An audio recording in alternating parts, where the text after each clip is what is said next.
What is up, Earth's mightiest subscribers? It's Ernie Blerd without fear. Welcome back to the channel. Okay, so today's video, we are going to be talking about King in Black, #1 by Donny Cates and Ryan Stegman. And in this video, we are going to learn exactly what secret weapon Captain America and Iron Man have been holding on to for just such an occasion as the arrival of Knull. We're also going to learn that Knull has been playing some cards of his own very close to the chest in terms of what he's bringing to Earth to slaughter Earth's mightiest heroes, and more importantly, how one of Earth's most powerful mutants may have just gotten their cheeks clapped sideways by the god of symbiotes. We're gonna talk about all this and more right now, but first, wash your damn hands and let's hit that intro. Word to wise, grass only greener when it's fertilized. Gave them truth in these songs, they prefer to lies. Destiny beautiful, adrift in her purple lies. You can't see me, you Stevie, wondering how I reach more evolutions than Evie and make it look easy.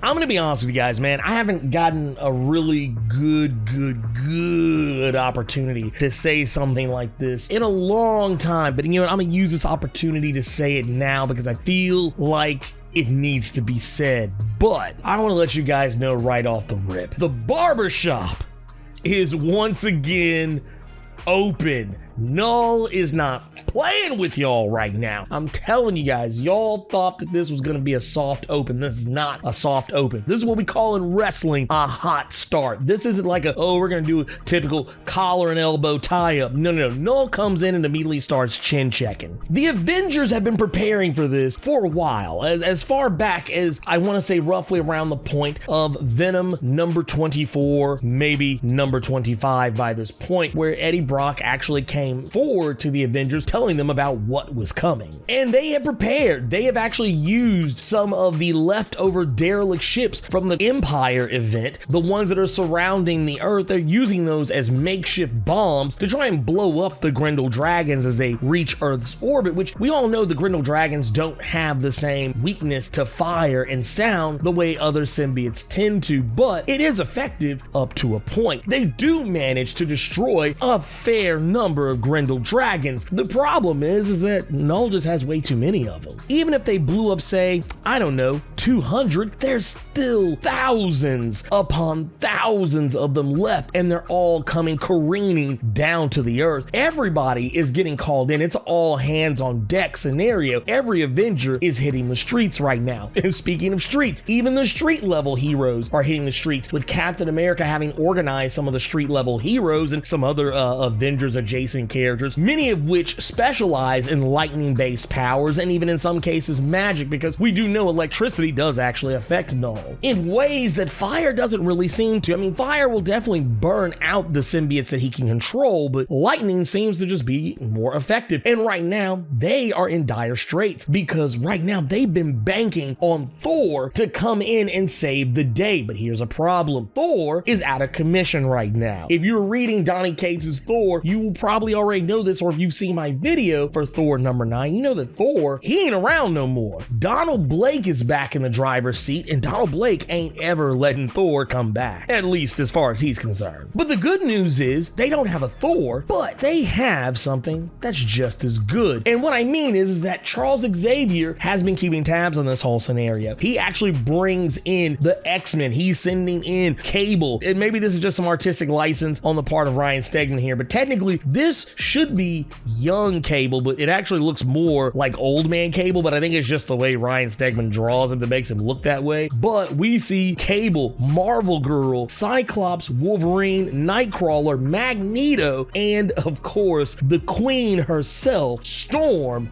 coming out guns blazing, hitting them hard. Even Xavier says that, yeah, you don't have Thor, you don't have a god of thunder, but a goddess can handle the problem just as well. And Storm does. She's actually able to hold off the incoming symbiote dragons that are just raining down upon them. But even with her help, even with Doctor Strange's magic, which oddly enough is not really doing them any favors because they're able to break through his barriers, they're able to resist his spells. And even Storm is not able to completely hold off everything that Knull is throwing at them. And that's just the thing. This was just the tip of the iceberg. These symbiote dragons, these random and sundry symbiote monsters that are running roughshod all over the city, those weren't the only things that Knull brought with him. Knull has been playing a secret weapon pretty close to the chest. He has Celestials. Now you're probably sitting here saying like, oh, wait a minute, yeah, Celestials? You mean tell me he made nice with the Celestials? No, that's not what I'm talking about. What I'm talking about is the fact that his first enemy, before he fought anything else, his very first nemesis in the Marvel Universe were the Celestials. He went back and killed them and took their bodies over using his symbiotes. So now he has a trio of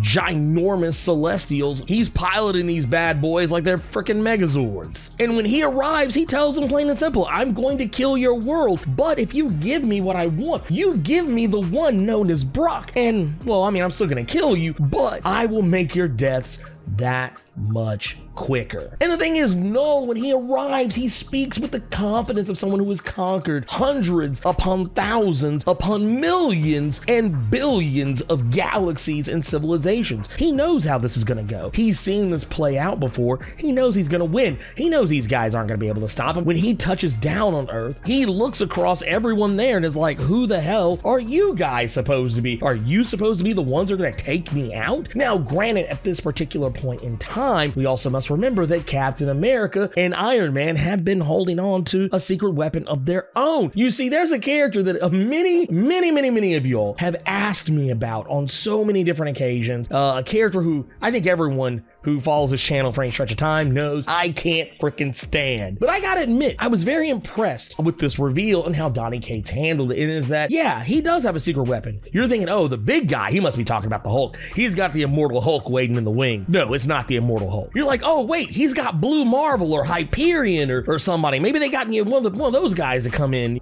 to lay the smack down on Knull. And it's like, no, not either one of them either. The one who he has brought in is the Sentry, who, might I add, at the command of Captain America, he starts running through Knull's Celestials. And from the moment that Knull touches down on Earth, this is actually the first time he has any kind of visible signs of being displeased about what he's seeing. Now, of course, the Sentry, he's powerful, arguably one of the most powerful beings in all of Marvel Comics. I mean, let's be fair, he's basically Superman with a split personality disorder, and he's his own worst enemy. And that's something that is kind of the problem here. Knull recognizes this. Knull has an idea of who the Sentry is. They recognize the Sentry because of the Hive having memory of Sentry ripping Carnage's body apart back during 2004's New Avengers #2. And Sentry knows exactly what Knull's about to try and do. He's gonna try and unleash the Void, and that's actually kind of the funny thing about it. The darkness that resides within the Sentry, though it may not originate from Knull, it's darkness just the same. And not only is Knull the god of symbiotes, he's also the god of darkness, and the Void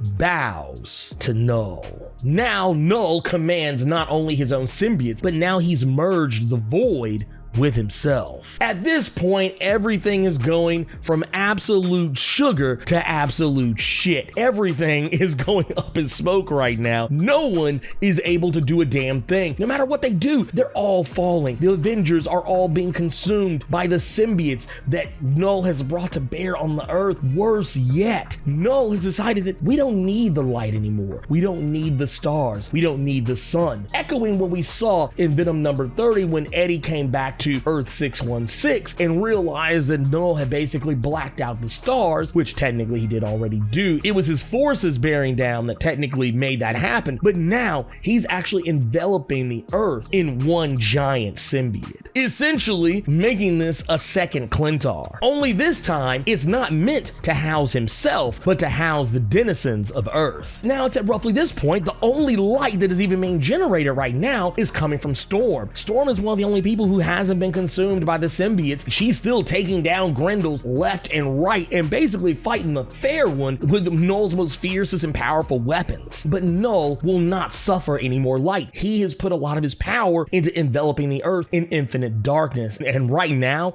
Storm has become a thorn in his side. And he decides he's gonna take her out, stretching his hive to reach her high in the sky, using a giant symbiote hand, and what we can only presume is crushing her. Now, the reason why I say I think Storm actually did die in this moment is because when it happens, of course, we see Tony's reaction, but at the same time, look at the look on Charles Xavier's face. You can tell that he doesn't sense her anymore. Now, this could also be because Knull's abilities may block out Charles Xavier's telepathy, but until we know more, we don't really know anything. But as it stands right now, the three people who are still standing, who could possibly have any idea of what's going on out there, Tony, Charles, and Eddie Brock, right now, they're all pretty certain she's dead. I kind of hate this part of it because Storm has survived so much. She survived a machine virus. She survived fighting actual death in the Ten of Swords contest, and she lived to tell the tale. She clapped death's cheek sideways. One of the biggest things Storm has been able to say is that in her entire publication history, the Earth 616 version of Storm has never really died before. And if this is the case, I'm gonna say not only is this kind of f***ed up, but also at the same time, this is a key issue, and Storm is one of the most powerful characters right now who could pose Knull any threat. So if you're gonna take anybody off the table, you've already removed Thor, you've already removed the Sentry, well, I guess you may as well remove Storm too. So I've been doing a lot of talking around the idea of Eddie Brock. Where's Eddie Brock in all this? He's very much around. He's actually the first character we see in this comic, but Eddie, he's got a lot to work with here. The thing is, Eddie is scared. Eddie and Venom are both scared, and so scared, in fact, that the biggest weapon that they have at their disposal, Eddie doesn't want to use. They could easily use Dylan and probably have done a better job at taking down Knull than anything. However, that's not what they do. He takes Dylan to a safe room that Spider-Man showed him back around the time of Absolute Carnage. The problem with that is that you're locking Dylan away. You're putting Dylan in a situation where he can't do anything. It's one of those things where I get what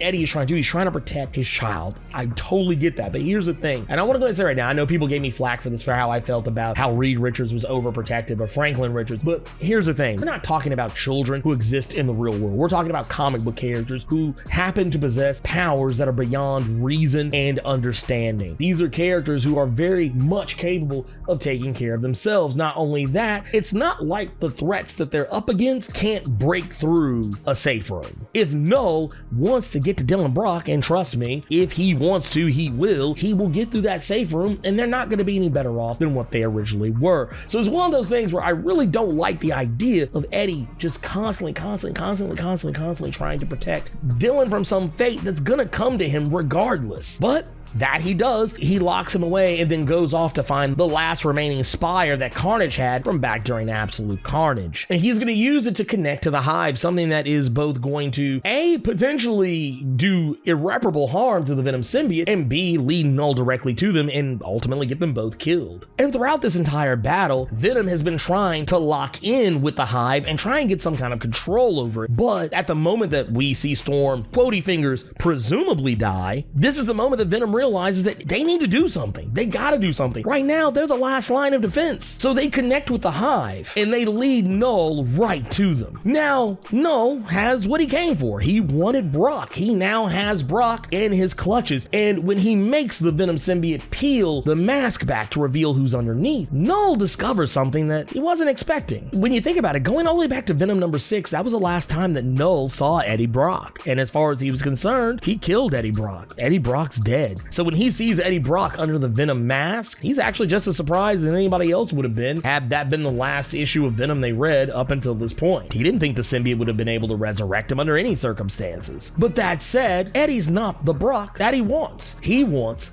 Dylan Brock. And this one is not so much a revelation. This is actually something that I think honestly anyone would have probably have seen coming. He's not interested in Eddie. If you've been keeping up with any of the tie-in books to Absolute Carnage, any of the Web of Venom comics that have been kind of like sprinkled across Donny Cates' run, you'd be fairly clear on the idea that he does not want anything to do with Eddie Brock. As far as he's concerned, Dylan is the main course. He wants Dylan because Dylan has a power that Knull can use. And much like Knull did to Wraith, he strips Eddie of his Venom symbiote, reclaiming it for himself and letting Eddie fall to his death. And of course, I'm pretty sure it's safe to say that Eddie is not going to die in this moment, and I'm pretty sure that he will be saved by someone of some sort. We know that a lot of other characters wielding symbiotes are going to be caught up in all this. We know that, Eddie plays a major portion in all this. We know that other characters are going to recover from this, at least we presume. But man, there's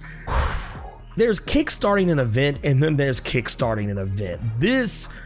This was great. Like, this was fantastic. Everything about this, I really enjoyed. Probably the only one that I was like, man, I really wish they wouldn't have done that, but I get it. I get why you do it, because it's one of those things. You can't have your cake and eat it too. You can't have your most powerful, or one of your most powerful characters in the Marvel Comics universe be immune to death. At some point, all comic book characters kind of have to die, and if someone's gonna die and you're gonna make it mean something and really grab the audience and let them know that this shit is serious, it's gotta be Storm. Storm is gonna be one of the ones. Not only was Storm, but we also had to take Sentry off the table as well. So it's one of those situations where, yeah, I know a lot of people are going to be crazy about this, but I mean, I think that it is what it is. And I know some are going to cry that this is no different than Civil War 1 and 2, where they killed off 2 different black characters, one in each crossover event, to try and raise the stakes and build the gravitas of the event up. However, in those cases, they killed off black characters who weren't even as powerful as the threats they were facing. In the case of Black Goliath is not taking out Thor on any day of the week. And we also know that War Machine is not defeating Thanos anytime, not without help. But in this case, it's Knull versus Storm, and that's a more appropriate and more fitting death if you're going to kill off a powerful African character, easily one of those powerful entities in all of comics. If you're going to kill him off, you may as well make it be against a worthy foe. Once again, it's going to be cold comfort to some, but I mean, hey, it is what it is. And it's not like she can't be resurrected. But anyways, I enjoyed this. This was fun. I liked it. I liked it a lot, and man, I'm ready for the rest of it. Donny Cates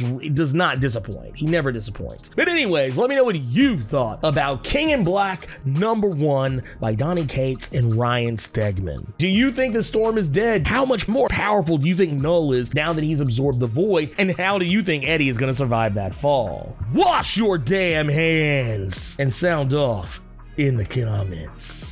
So hey, you made it to the end of the video. Awesome for you. If you enjoyed this video, and if you made it this far, I don't see how you didn't, do me a favor. Hulk smash that like button. And if you want to see more awesome videos like this one, make sure you click subscribe so you can become one of Earth's mightiest subscribers, and tap that bell so you know when I post up. Also, feel free to go check out my Patreon, where if you chuck in $1, you can get early access to most of my videos up to a week early. And if you have time, make sure you swing by nerd901.com, where you can find more of my content as well as other amazing stuff. Anyways, until next time, I love you 3000 plus ultra!